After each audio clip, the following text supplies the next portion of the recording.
परम श्रद्धेय प्रधानमंत्री महोदय, मेरा चरण स्पर्श स्वीकार करें। नमस्कार। अभी आप लेखक भी हैं, व्याख्यान भी देते हैं, आपने बालमुखी रामायण भी लिखी है। जी। इतना सारा काम आप कैसे कर पाते हैं? बचपन बचा है कि वो भी चला गया है? सर, ये सब भगवान श्री राम का आशीर्वाद है कि मैं इतना सब कर पा रहा हूँ, क्योंकि सर गीता में ही लिखा है 7वां अध्याय 8वां श्लोक की रसोहम पसु कौन्तेय प्रभास्मि शशि सूर्यो प्रणव सर्ववेदेषु शब्द खे पौरुषम दृशु, यानी कि मनुष्य में जो सामर्थ्य है वह मैं हूँ। सो इसीलिए ही मैं मानता हूँ कि यह सब भगवान का ही आशीर्वाद है, और यह मेरे माता पिता, सारे परिजन और सारे चाहने वालों के आशीर्वाद की वजह से ही मैं कर्मठता से यह सारी चीजें कर पाता हूँ। अच्छा, ये बताइए अभी कि रामायण में के संबंध में लिखने का ख्याल आपको सबसे पहले कब और कैसे आया? सर, इसकी प्रेरणा स्रोत भी कहीं ना कहीं आप ही रहे हैं।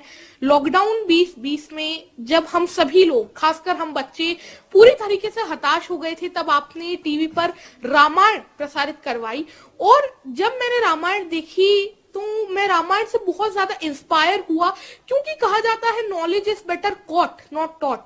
मैंने पहले भी रामायण का श्रवण किया था, पठन किया था, परंतु जब मैंने रामायण को देखा तब मुझे लगा कि भगवान श्री राम का चरित्र आजकल हम बच्चे भूलते जा रहे हैं। सो इसीलिए ही मैंने यह बालमुखी रामायण 250 छंदों में लिखी, ताकि भगवान श्री राम ने रामायण के थ्रू जो आदर्श स्थापित किए हैं, जैसे कि रेस्पेक्ट, आजकल हम लोग पेशेंस बहुत ज्यादा खो देते हैं, तो पेशेंस, ओबीडियंस, तो ऐसे सारे आदर्श हम बच्चे इस रामायण से सीख सकते हैं, अपने जीवन में उतारकर एक आदर्श जीवन जी सकते हैं। और मैंने इस रामायण को 10 भागों में बांटा है। अगर आपकी आज्ञा हो तो इसके पहले भाग राम जन्म के कुछ छंद मैं आपके सामने प्रस्तुत करना चाहूंगा। सुनाइए। बिल्कुल, वह छंद ऐसे है। देवनान किए विनती जब, हरिजन में मां धरती पर तब, दशरथ के घर उत्सव आया, अवधपुरी में उल्लास था छाया, अवधराज के 4 दुलारे, राम लखन भरत शत्रुघ्न प्यारे, चारों कुमार अवध के प्राण, धीर वीर ज्ञानी बलवान। बहुत बहुत धन्यवाद सर। अच्छा, अभी आप रामायण में डूब गए, पिछले लॉकडाउन का आपने उपयोग कर लिया।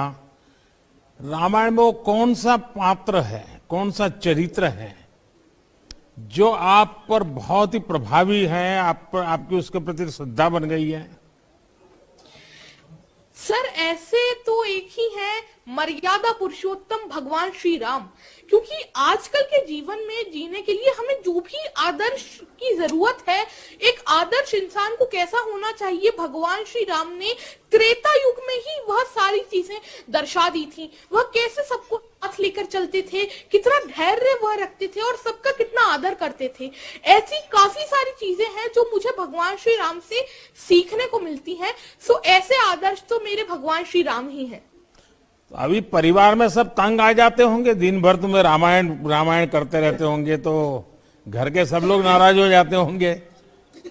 नहीं सर, सौभाग्य से मेरे माता पिता मुझे सबसे ज्यादा सपोर्ट करते हैं। बचपन से ही इन्हीं से मैंने रामायण, महाभारत, गीता, इन सब का चीज सुनी, और श्रीमद् भागवतम में 7वें अध्याय में, 7वें कैंटो में लिखा है कि जब हम कोई भी आदत बचपन से ही डेवलप कर लेते हैं तो वह हमारे साथ जीवन भर रहती है। तो घर में भी जैसे कोर्ट के अंदर वकील धाराओं का उपयोग करके लड़ाई लड़ते हैं, तो तुम भी घर में शास्त्रों का उपयोग करते लड़ाई लड़ते हो क्या?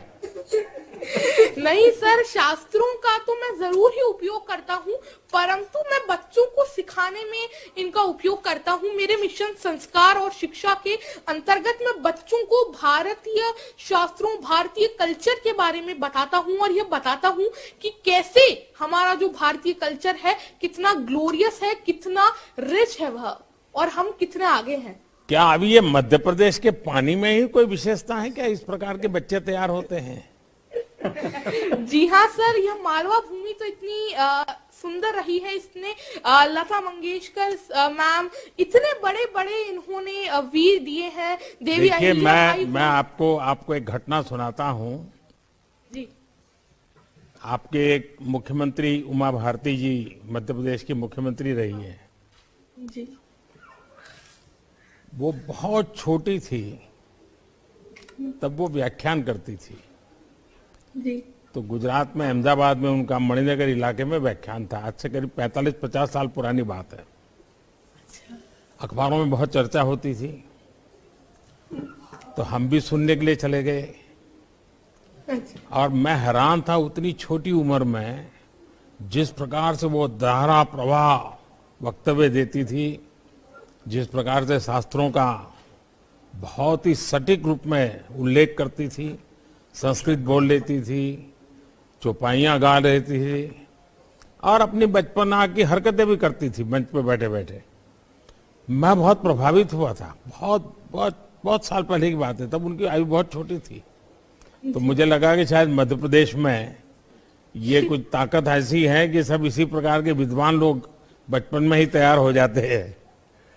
चलिए, आपके माताजी पिताजी को भी मैं प्रणाम करता हूं, ताकि उन्होंने आपको संस्कारित किया, आपको एक नई ऊर्जा दी। और बहुत कम माँ बाप होते हैं जैसे इस प्रकार के काम में बच्चे को जाने दे, वरना रोक लेंगे।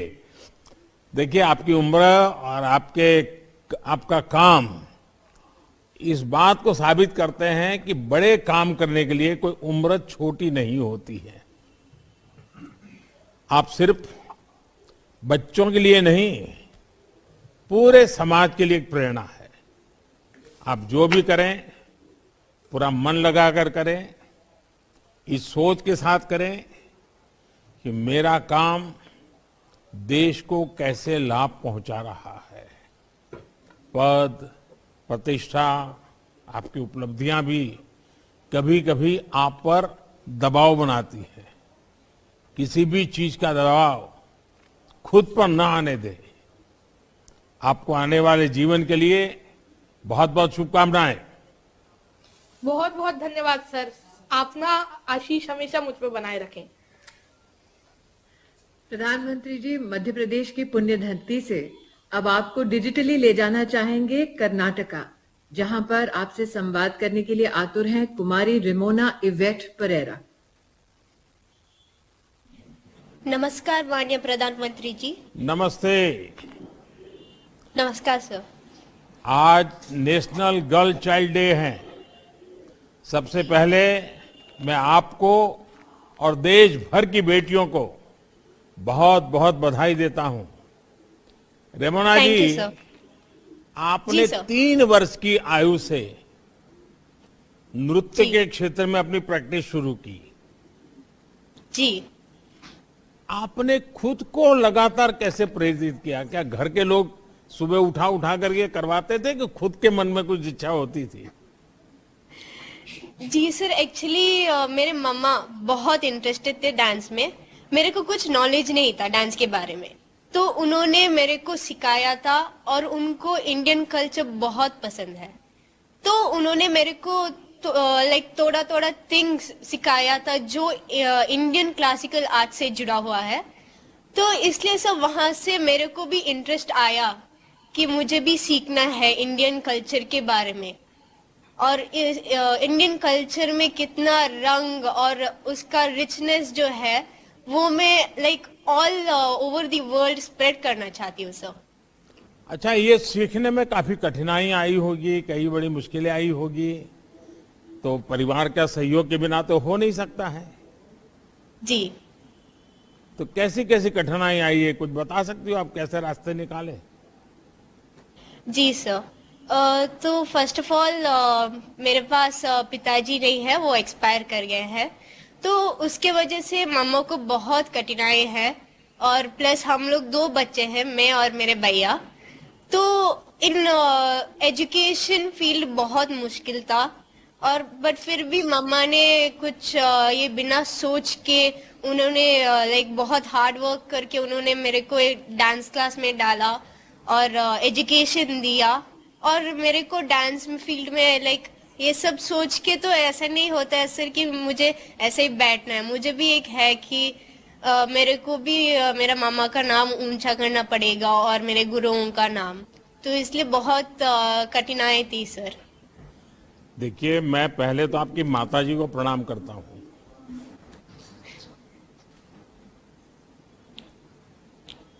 आप कितनी भाग्यवान है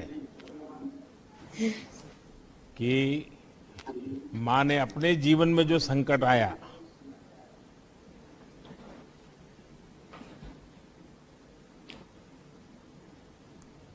उस संकट के बीच भी तुम्हारे सपनों को पूरा करने के लिए,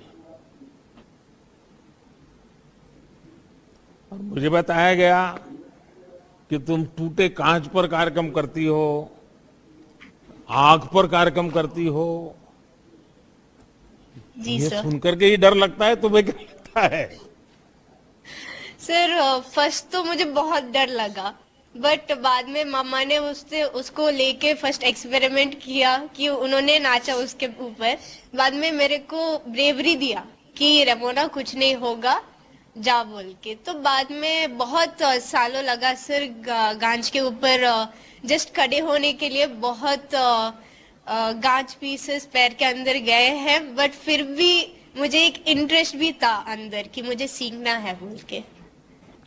रेवना जी, आपकी उपलब्धियां आपकी उम्र से कहीं ज्यादा बड़ी है, और इसके लिए आपके साथ ही, जैसा मैंने कहा, आपकी माताजी विशेष रूप से बधाई के पात्र हैं।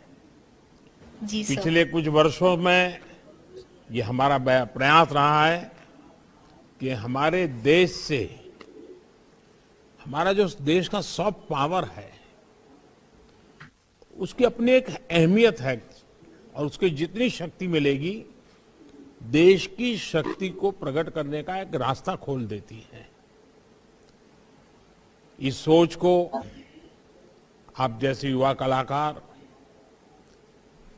पूरी तरह समर्पण भाव से, क्योंकि ये कला एक प्रकार की साधना है, एक तपस्या है जो आपने प्राप्त की है। मेरी तरफ से आपको बहुत बहुत बधाई, आपके परिवारजनों को बहुत बहुत शुभकामनाएं। Thank you sir. प्रधानमंत्री जी, एक बेटी का अभिनंदन करने के साथ साथ आज आपने उनके मां के त्याग और मां की अभिलाषाओं को भी प्रणाम किया है। उसके लिए मैं हम सबकी ओर से आपका आभार व्यक्त करती हूँ। एक और बेटी त्रिपुरा से आपसे संवाद के लिए जुड़ना चाहेगी। उनका नाम है पुहबी चक्रवर्ती। नमस्ते आदरणीय प्रधानमंत्री जी। नमस्ते जी। वो भी बताइए, आप तो बहुत इनोवेशन करती रहती हो, सुना है हमने। जी सर। बताइए। सर, मेरा इनोवेशन एक्चुअली दो किया है। एक है स्पाइरोमीटर नाम के एक चीज़ है जिसके लिए मैंने एक GUI बनाया है, ग्राफिकल यूजर इंटरफेस। जो जो कोविड-19 के लोग होते हैं उनके लंग्स बहुत खराब होते हैं, मतलब अगर ट्रीटमेंट के टाइम पे भी हो या पहले भी, तो क्योंकि कोविड-19 सबसे पहले लंग्स को ही प्रॉब्लम करते हैं, इसलिए मैंने ये GUI इसलिए बनाया है ताकि करेक्ट अमाउंट ऑफ ऑक्सीजन उनके लंग्स को जाके पंप करे और वो जल्दी से ठीक हो जाए। और मेरा जो दूसरा इनोवेशन है वो एक ऐप है जिसका नाम है एथलेटिक्स फॉर द आत्मनिर्भर एथलीट। सर, मैं खुद भी एक एथलीट हूँ और मैं कैराटे में ब्लैक बेल्ट भी हूँ। उसी के साथ साथ मैं इंडिया को बहुत बार रिप्रेजेंट भी कर चुकी हूँ इंटरनेशनल लेवल पे। तो जब मैं वहाँ पे खेलने जाती थी तो मैं देखती थी कि बहुत ऐसे एथलीट्स थे जिसका बहुत सारे प्रॉब्लम्स होते थे, जो स्पेशली इकोनॉमिकली वीक फैमिली से आते थे। जैसे कि फॉर एग्जांपल डाइटिशियन नहीं मिलते थे या मेंटल हेल्थ का कुछ नहीं होता था। तो इसलिए मैंने उन लोग के लिए एक ऐप बनाई जो शायद 1 महीने बाद प्ले स्टोर में अवेलेबल होगा, ताकि जो रूरल बैकग्राउंड से है या जो इकोनॉमिकली पुअर बैकग्राउंड से है वो भी वही चीज मिल सके, उस हिसाब का डाइटिशियन या उस हिसाब का मेंटल हेल्थ के लिए चीज मिल सके जो एक अमीर बच्चों को मिलेगा और एक अमीर एथलीट को। वो भी ये जो तुम्हारी दूसरी ऐप है, वो क्या हाँ, सर। स्पोर्ट्स पर्सन के लिए काम आएगी कि कॉमन मैन को भी काम आएगी? सर कॉमन मैन को भी काम आएंगे। क्योंकि जो height न्यूट्रिशन के लिए देश भर में हाँ, जो सर। अभियान चल रहा है, हमारे जी, स्मृति सर। जी के नेतृत्व में देश भर में कुपोषण के खिलाफ एक बहुत बड़ी लड़ाई चल रही है, लोगों को जागरूक जी, किया जा रहा है, तो उसमें आपके ये ऐप का उपयोग हो सकता है। हाँ सर, ऐप का उपयोग हो तो सकता है। आपने सरकार के जो इनिशिएटिव हैं, योजनाएं हैं, उसको स्टडी किया है? हाँ सर, कुछ कुछ मैंने किया है जब मैंने ये ऐप डेवलप किया था। अगर उसको इसके साथ इनकॉर्पोरेट करोगी तो मैं समझता हूँ कि वो बहुत उपयोगी होगा और कुछ स्टार्टअप वाले पहुंच जाएंगे तुम्हारे पास, स्टार्टअप वाले अपना जी, स्टार्टअप बना देंगे। अच्छा, आप ये सारा काम करती हो, हाँ सर। तो तुम्हारे स्कूल का ये एनवायरनमेंट है, मित्रों का है कि परिवार का है? सर सभी का ही है, स्कूल से भी बहुत सपोर्ट मिलता है, जब भी छुट्टी मांगो दे देते हैं। मेरे फ्रेंड्स भी बहुत सपोर्ट करते हैं, मेरे फैमिली स्पेशली मेरी दीदी मुझे हमेशा बोलती है और हमेशा सपोर्ट करती है कि स्कूल के परसेंटेज थोड़ा कम आए फिर भी ठीक है, फिर भी इनोवेशन में तू ध्यान दे। तो सभी बहुत सपोर्ट करते हैं। तो अभी तुम्हारे साथ कौन कौन बैठा है? सर मेरे पापा है और मेरी मम्मी है। चलिए, उनको भी मैं अभिनंदन करता हूँ। और ये तुम्हारी छोटी बहन है? नहीं सर, ये 2021 के अवार्डी है। अच्छा सर। अच्छा अच्छा, आप लेबोरेटरी में या अपने कंप्यूटर पे दुनिया खपाती रहती हो, डिजिटल डिवाइसेस पर खेलती रहती हो और फिर जी, सर। खेलकूद के मैदान में भी चली जाती हो, क्या बात है? हाँ सर, सर मैं मानती हूँ कि पढ़ाई के साथ साथ खेलकूद में भी हर लड़कियों को या हर किसी इंसान को जाना चाहिए, और स्पेशली सेल्फ डिफेंस लड़कियों के लिए बहुत जरूरी होता है, इसलिए मैं पढ़ाई के साथ साथ खेलकूद भी करती हूँ सर। चलिए, भी आप एक खिलाड़ी भी हैं, इनोवेशन भी करती हैं और आपके मन में लोगों के लिए प्यार भी है, न्यूट्रिशन की चिंता करती हैं। आपने बहुत ही प्रेरक काम किया है, मैं आपको बधाई देता हूं, आपके sir. परिवारजनों को बधाई देता हूं। बहुत बहुत धन्यवाद। Thank you so much sir. नमस्ते। नवाचार की दुनिया से प्रधानमंत्री जी अब आपका डिजिटली परिचय करवाना चाहेंगे एक वीर बालक से। बालक का नाम है धीरज कुमार, जो जुड़ रहे हैं हमसे बिहार से। माननीय नमस्कार सर। धीरज नमस्ते। जी सर। चलिए, आपका नाम तो बड़ा धैर्य से भरा हुआ है। जी धीरज, बताइए आपके साथ जो घटना घटी उसका जरा विस्तार से बताइए, कैसे सामना किया आपने? हम दोनों भाई गए थे भैंस धोने के लिए, तो हम नदी किनारा बैठ गए, हमारा भाई भैंस धोने लगा, तो अभी अचानक से मगरमच्छ आया और हमला बोल दिया उस पे, तो चिल्लाया, तो मैं गया तो मेरे गोड़ में लंगड़ी से मार दिया, तभी मैं घायल हो गया था। तभी के भी उनको खींच कर घर ले आए और घर से लेकर सरकारी हॉस्पिटल में बेतिया लेकर आए। चुपचाप रहा। उस समय आपकी उम्र कितनी थी? 14 बरस। अच्छा, तो ये आपका छोटा भाई था? जी तो उस भाई को याद है सारा कैसे हुआ था, और अब याद करता है उसको? भाई को डर लगता है कि अभी हिम्मत आ गई है? डर लगता है, नदी के पास नहीं जाता है वो। हाँ। अच्छा, घटना जब इतनी हुई, खून दिखता होगा, मगर इतना बड़ा दिखता होगा, तो आपको डर नहीं लगा? आपके दिमाग में क्या विचार आया उस समय? उस समय मेरा दिमाग में खाली मेरा भाई लौक रहा था, अगल बगल कुछ नहीं। अच्छा, ऐसा हिम्मत आई है, अब तो लोग तुम्हें अखबारों में नाम छप गया, लोग तुम्हें बातें करते होंगे, तो क्या तुम्हारा भी कोई पसंदीदा कोई सुपर हीरो है क्या? जी हैं? ऐसा नहीं है कुछ जी। मन में? आपका सुपर हीरो कौन है? सुपर हीरो हैं? चलिए, कोई बात नहीं। मैं तो, आपने जो साहस दिखाया, अपने परिवार की जो चिंता की, अपने भाई को बचाया, वो भाई होना वो एक बात है, लेकिन इस प्रकार से ऐसे समय साहस और समय सूचकता के साथ, और उसमें साहस भी चाहिए, संयम भी चाहिए, और बहुत बुद्धि के तरीके से आपने अपने भैया को निकाल दिया। मैं समझता हूं कि आप जैसे बालक ऐसी घटनाओं में जब अपने भीतर की सारी शक्ति को उपयोग करते हुए किसी की जिंदगी बचा देते हैं तो अपने आप में एक प्रेरक बन जाती हैं। आगे क्या बनने के लिए सोच रहे हो धीरज? फौजी बनकर देश का सेवा करना। फौज में जाना है? जी। चलिए, फिर तो देशभक्ति भी उतनी भरी पड़ी है आपके अंदर। मेरी आपको बहुत शुभकामनाएं, बहुत बहुत धन्यवाद। बहुत बहुत प्रधानमंत्री जी, वीर धीरज के बाद अब वीरों का प्रदेश पंजाब आतुरता से आपकी राह बांट रहा है, जहां पर समाज सेवा के लिए पुरस्कृत मेधांश कुमार गुप्ता आपसे संवाद करना चाहेंगे। मेधांश, नमस्ते। नमस्कार माननीय प्रधानमंत्री जी। मेधांश, बताइए, एक तो खुद के विषय में बताइए और अपने साथ कौन कौन बैठे हैं वो भी बता दीजिए। सर, सबसे पहले तो मुझे बहुत खुशी हो रही है कि मुझे आपके साथ बात करने का एक शुभ अवसर मिला। सो मैं आपको बहुत बहुत धन्यवाद करता हूँ। और सर, जो मेरा मेन फील्ड है जिसमें मैंने काम किया है वो मेरा आईटी के अंदर है, टेक्नोलॉजी में। तो मैंने उसमें काफ़ी प्रोजेक्ट्स बनाए हैं एंड जो मैंने अपना मेन वर्क किया है वो मैंने कोरोना टाइम के अंदर किया है, बिकॉज लोग काफ़ी पैनिक क्रिएट कर रहे थे कि लोगों को पता नहीं था कोरोना क्या होता है। तो उसके लिए मैंने अपने फील्ड के अंदर दायरे में रहकर मैंने लोगों के लिए एक ऑनलाइन पोर्टल लॉन्च किया जिसके अंदर लोगों को सारी जानकारी मिलती थी कोरोना के लिए। एंड उसके साथ मैंने एक हेल्पलाइन नंबर जारी किया जिस पर कितने लोग जुड़े थे तुम्हारे साथ?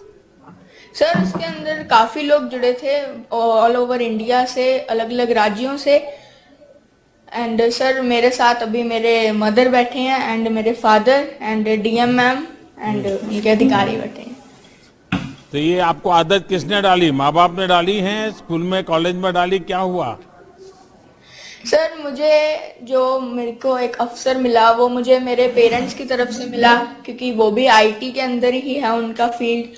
तो उन्होंने मुझे काफ़ी एक्सप्लोर किया, सिखाया एंड मुझे मेरे फादर से काफ़ी इंस्पिरेशन मिली कि मैं सोसाइटी के लिए कुछ कर सकता हूँ, क्योंकि उन्होंने भी काफ़ी काम किया सोसाइटी के लिए। अच्छा, अपनी पढ़ाई पूरी करने के बाद हाँ जी। आप नौकरी करना चाहेंगे या कोई स्टार्टअप वगैरह शुरू करेंगे? सर, मैं अपनी पढ़ाई कंप्लीट करने के बाद मैं चाहता हूँ कि मैं अपनी कंपनी के अंदर मैं और जो मेरे दोस्त हैं मैं उनको कोडिंग सिखाऊं एंड साथ ही साथ मैं चाहता हूँ कि जो कई बड़े प्रोजेक्ट्स हैं फेसबुक, गूगल, तो मैं भी उनकी तरह कुछ डेवलप करूँ और समाज की सेवा कर सकूँ।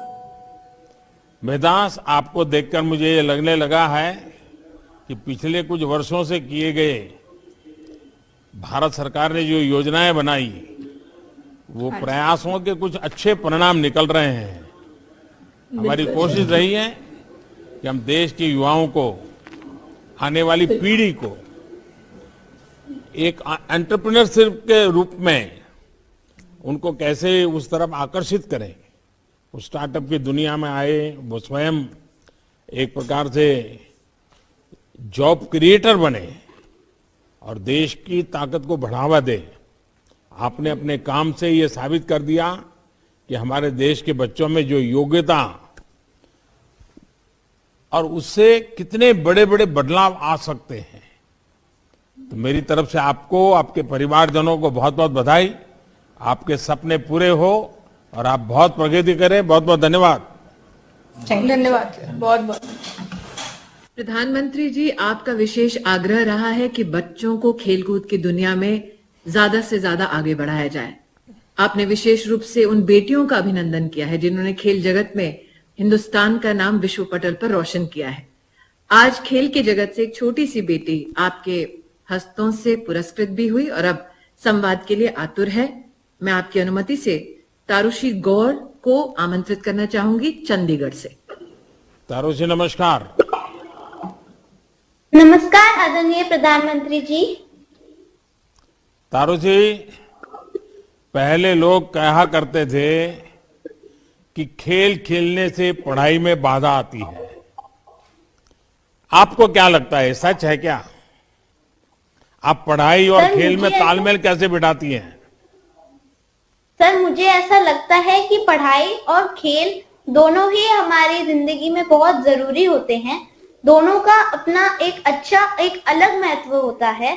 पढ़ाई करने से हम आगे बढ़ सकते हैं, हम अपने देश के लिए कुछ अच्छा कर सकते हैं, और खेल से तो हम अपने देश का गौरव कर सकते हैं, हम देश को ऊंचा नाम दे सकते हैं।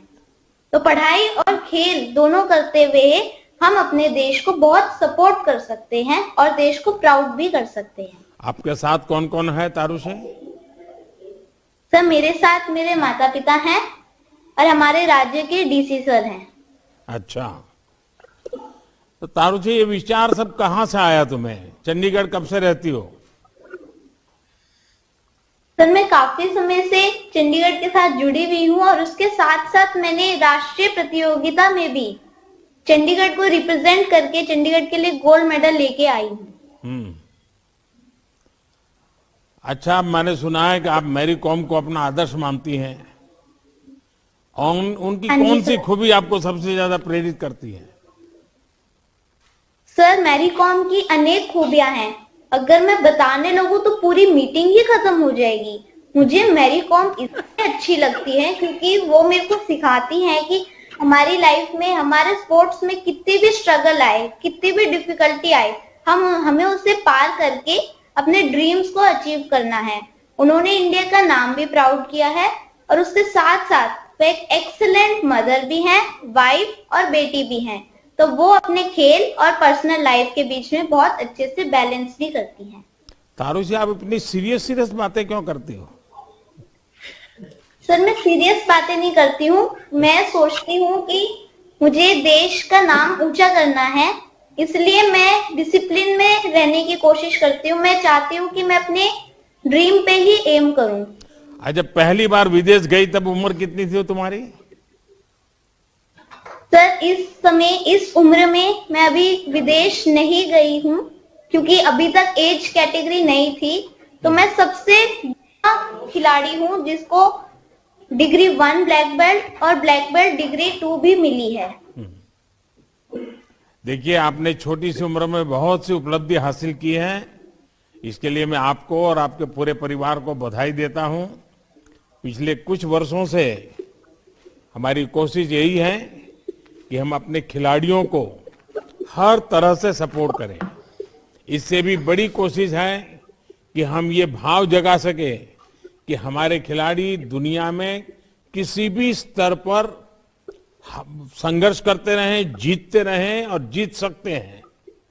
आप जैसे युवा खिलाड़ियों को देखकर मुझे बहुत संतोष होता है। आपने जो लक्ष्य बनाया है उसमें पूरा देश आपके साथ है। आप जम करके मेहनत कीजिए। बहुत बहुत शुभकामनाएं। Thank you sir. प्रधानमंत्री जी, इस संवाद के लिए हर बच्चे की ओर से, उनके अभिभावकों की ओर से आपका आभार व्यक्त करने के साथ साथ अब आपसे निवेदन करना चाहूंगी कि प्रधानमंत्री राष्ट्रीय बाल पुरस्कार में मात्र सर्टिफिकेट नहीं बल्कि हर बच्चे को उनके बैंक के अकाउंट में आप 1 लाख रुपए की राशि भी देते हैं। आप इस राशि को डिजिटली ट्रांसफर करने की कृपा करें।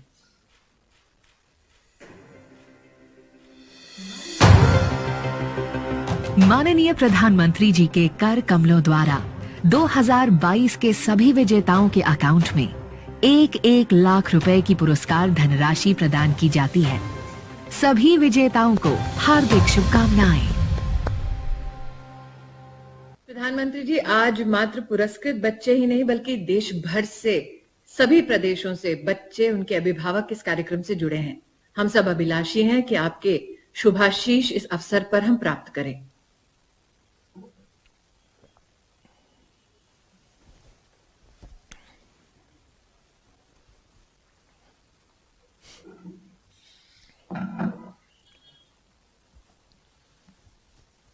कार्यक्रम में उपस्थित मंत्रिपरिषद के हमारे साथी स्मृति ईरानी जी, डॉक्टर महेंद्र भाई, सभी अधिकारीगण, सभी अभिभावक एवं शिक्षकगण और भारत के भविष्य ऐसे मेरे सभी युवा साथियों, आप सबसे बातचीत करके बहुत अच्छा लगा। आपसे आपके अनुभवों के बारे में जानने को भी मिला। कला संस्कृति से लेकर वीरता, शिक्षा से लेकर इनोवेशन, समाज सेवा और खेल जैसे अनेकविध क्षेत्रों में आपकी असाधारण उपलब्धियों के लिए आपको अवार्ड मिले हैं। और ये अवार्ड एक बहुत बड़ी स्पर्धा के बाद आपको मिले हैं।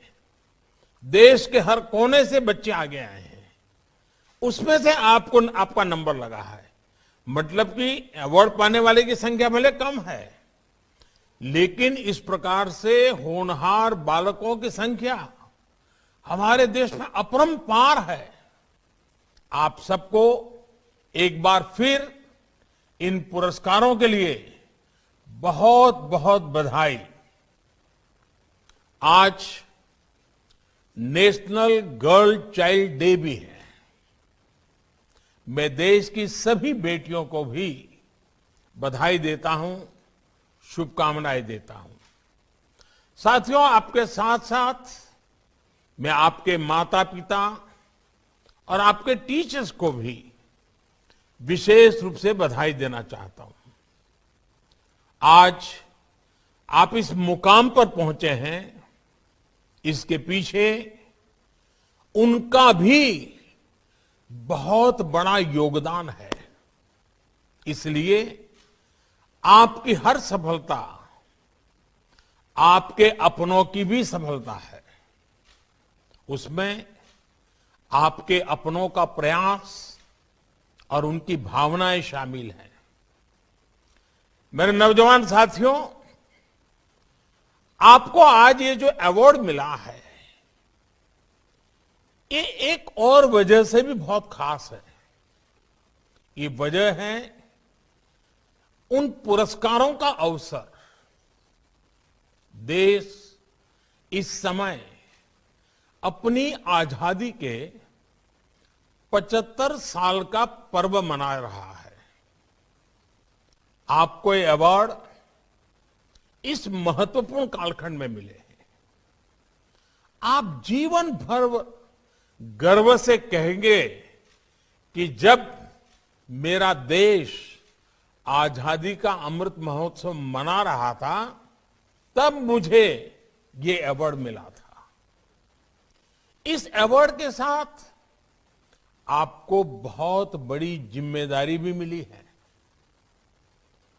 अब दोस्तों की, परिवार की, समाज की, हर किसी की आपसे अपेक्षाएं भी बढ़ गई हैं। इन अपेक्षाओं का आपको दबाव नहीं लेना है, इनसे प्रेरणा लेनी है। युवा साथियों, हमारे देश के छोटे छोटे बच्चों ने, बेटे बेटियों ने हर युग में इतिहास लिखा है। हमारी आजादी की लड़ाई में वीर बाला कनकलता बरुआ, खुदीराम बोस, रानी गाइडिंलियू जैसे वीरों का ऐसा इतिहास है जो हमें गर्व से भर देता है। इन सेनानियों ने छोटी सी उम्र में ही देश की आजादी को अपने जीवन का मिशन बना लिया था। उसके लिए खुद को समर्पित कर दिया था। आपने टीवी देखा होगा। मैं पिछले साल दिवाली पर जम्मू कश्मीर के नौशेरा सेक्टर में गया था। वहां मेरी मुलाकात श्रीमान बलदेव सिंह और श्रीमान बसंत सिंह नाम के ऐसे वीरों से हुई जिन्होंने आजादी के बाद आजादी के तुरंत बाद जो युद्ध हुआ था कश्मीर की वही धरती पर, अभी तो इनकी उम्र बहुत बड़ी है, तब वो बहुत छोटी उम्र के थे और उन्होंने उस युद्ध में बाल सैनिक की भूमिका निभाई थी और हमारी सेना में पहली बार बाल सैनिक के रूप में उनकी पहचान की गई थी। उन्होंने अपने जीवन की परवाह न करते हुए उतनी कम उम्र में अपनी सेना की मदद की थी। इसी तरह हमारे भारत का एक और उदाहरण है गुरु गोविंद सिंह जी के बेटों का शौर्य और बलिदान। साहिबजादों ने जब असीम वीरता के साथ, धैर्य के साथ, साहस के साथ, पूर्ण समर्पण भाव से बलिदान दिया था, तब उनकी उम्र बहुत कम थी। भारत की सभ्यता, संस्कृति, आस्था और धर्म के लिए उनका बलिदान अतुलनीय है। साहिबजादों के बलिदान की स्मृति में देश ने 26 दिसंबर को वीर बाल दिवस की भी शुरुआत की है। मैं चाहूंगा कि आप सब और देश के सभी युवा वीर साहिबजादों के बारे में जरूर पढ़ें। आपने ये भी जरूर देखा होगा, कल दिल्ली में इंडिया गेट के पास नेताजी सुभाष चंद्र बोस की डिजिटल प्रतिमा भी स्थापित की गई है। नेताजी से हमें सबसे बड़ी प्रेरणा मिलती है कर्तव्य की, नेशन फर्स्ट, राष्ट्र प्रथम की। नेताजी से प्रेरणा लेकर हम सबको और युवा पीढ़ी को विशेष रूप से देश के लिए अपने कर्तव्य पथ पर आगे बढ़ना है। साथियों, हमारी आजादी के 75 साल इसलिए महत्वपूर्ण है क्योंकि आज हमारे सामने अपने अतीत पर गर्व करने का, उससे ऊर्जा लेने का समय है। ये समय वर्तमान के संकल्पों को पूरा करने का है। ये समय भविष्य के लिए नए सपने देखने का है, नए लक्ष्य निर्धारित करके उन पर बढ़ने का है। ये लक्ष्य अगले 25 सालों के लिए है, जब देश अपनी आजादी के 100 साल पूरे करेगा। अब आप कल्पना कीजिए, आज आप में से ज्यादातर लोग 10 और 20 के बीच की उम्र के हैं। जब आजादी के 100 साल होंगे, तब आप जीवन के उस पड़ाव पर होंगे, तब ये देश कितना भव्य, दिव्य, प्रगतिशील ऊंचाइयों पर पहुंचा हुआ, आपका जीवन कितना सुख शांति से भरा हुआ होगा। यानी ये लक्ष्य हमारे युवाओं के लिए है, आपकी पीढ़ी और आपके लिए है। अगले 25 सालों में देश जिस ऊंचाई पर होगा, देश का जो सामर्थ्य बढ़ेगा, उसमें बहुत बड़ी भूमिका हमारी युवा पीढ़ी की है। साथियों, हमारे पूर्वजों ने जो बोया, उन्होंने जो तप किया, त्याग किया, उसके फल हम सबके नसीब हुए हैं।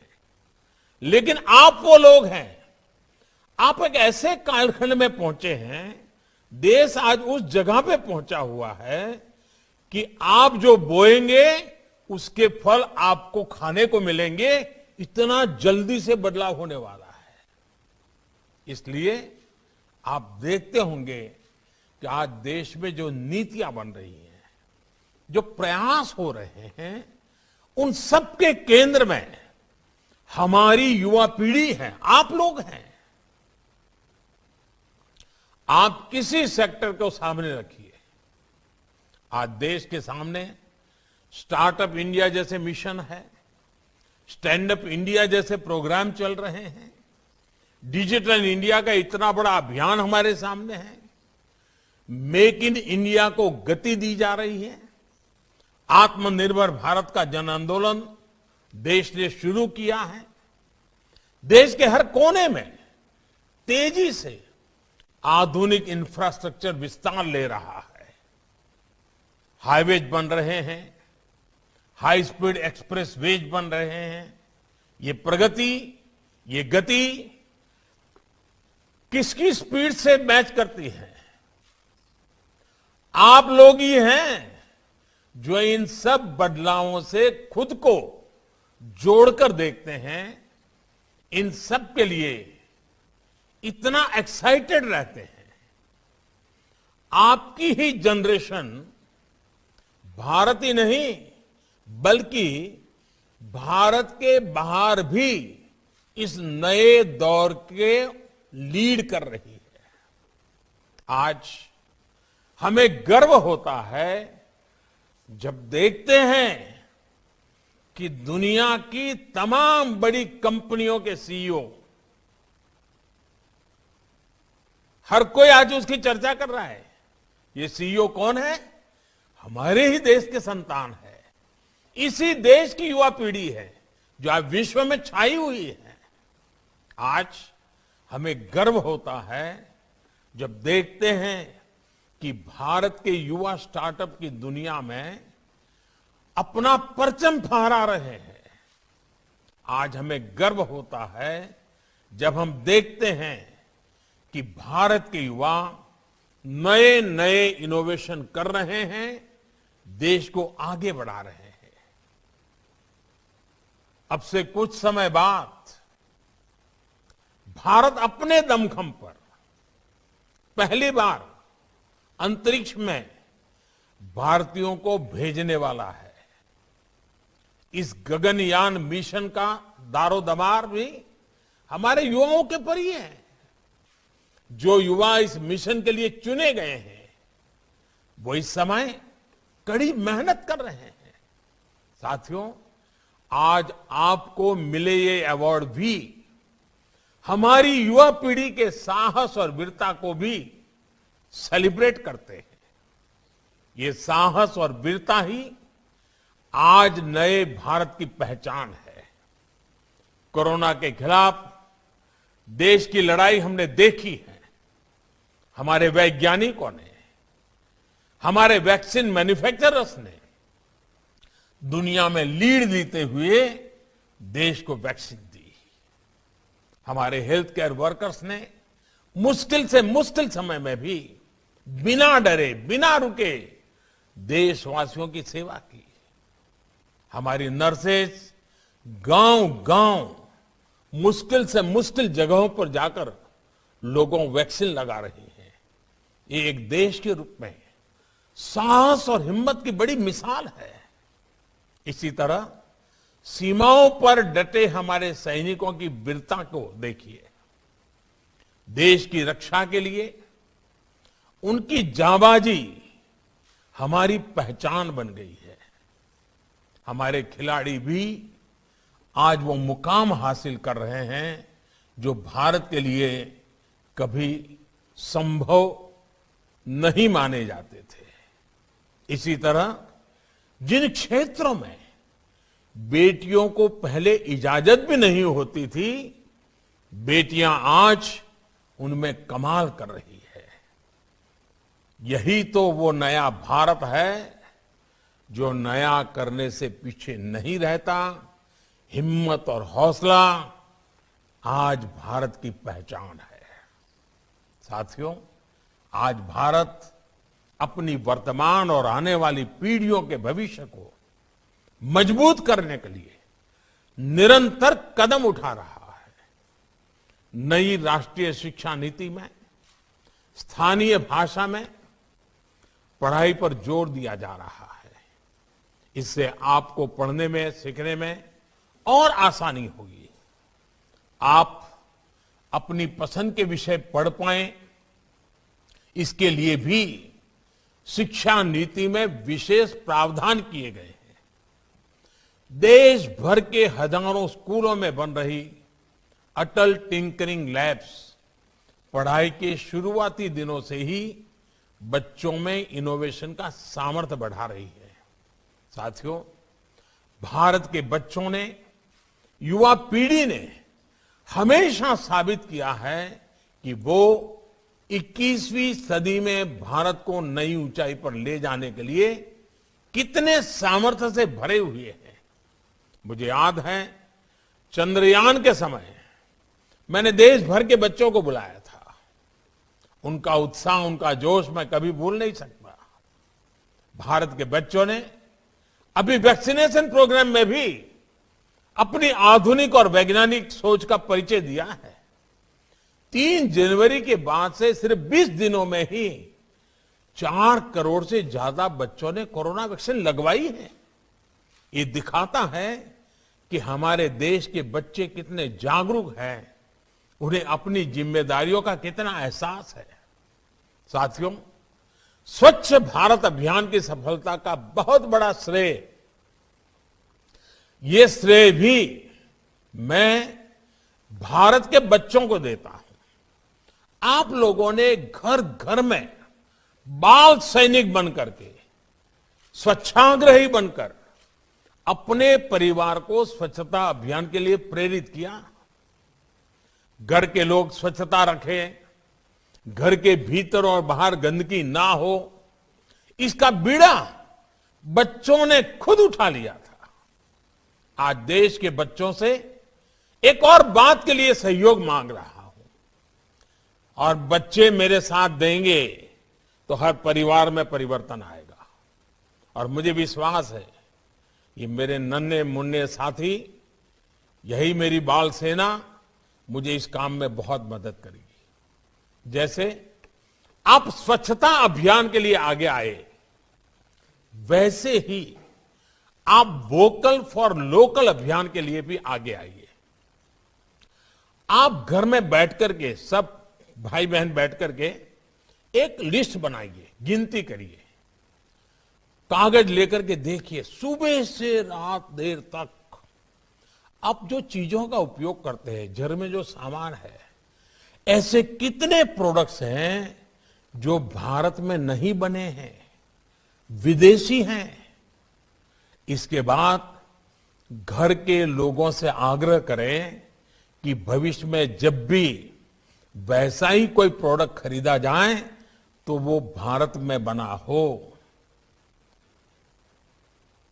उसमें भारत के मिट्टी की सुगंध हो, जिसमें भारत के युवा के पसीने की सुगंध हो। जब आप भारत में बनी चीजें खरीदेंगे तो क्या होने वाला है, एकदम से हमारा उत्पादन बढ़ने लग जाएगा। हर चीज में उत्पादन बढ़ेगा, और जब उत्पादन बढ़ेगा तो रोजगार के लिए नए अवसर बनेंगे।